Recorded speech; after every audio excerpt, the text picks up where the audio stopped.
বাংলাদেশের রাজনৈতিক অঙ্গনে নতুন করে আলোচনার জন্ম দিয়েছে তারেক রহমানের কৃষি কার্ড প্রকল্পকে ঘিরে টোল আদায়ের অভিযোগ। বিভিন্ন সূত্রে জানা গেছে, কৃষকদের জন্য প্রস্তাবিত এই কৃষি কার্ড কার্যক্রম বাস্তবায়নের নামে কিছু অসাধু চক্র সাধারণ মানুষের কাছ থেকে অবৈধভাবে টাকা আদায় করছে। অভিযোগ উঠেছে, কৃষি কার্ড পাওয়ার আশ্বাস দিয়ে গ্রামের সহজ ও সরল কৃষকদের কাছ থেকে নির্দিষ্ট পরিমাণ অর্থ নেওয়া হচ্ছে। অনেক ক্ষেত্রেই বলা হচ্ছে, এই টাকা দিলে দ্রুত কার্ড পাওয়া যাবে এবং সরকারি সুবিধা পাওয়া সহজ হবে। কিন্তু বাস্তবে অনেকেই টাকা দেওয়ার পরও কোনো কার্ড বা সুবিধা পাচ্ছেন না। এ বিষয়ে সাধারণ মানুষের মধ্যে ক্ষোভ বিরাজ করছে।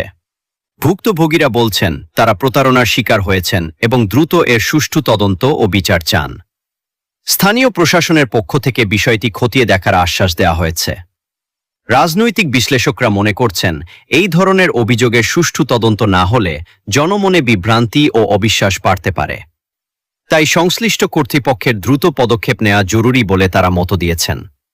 এদিকে এখনো পর্যন্ত তারেক রহমান বা তার সংশ্লিষ্ট কোনো পক্ষ থেকে এ বিষয়ে আনুষ্ঠানিক কোনো বক্তব্য পাওয়া যায়নি।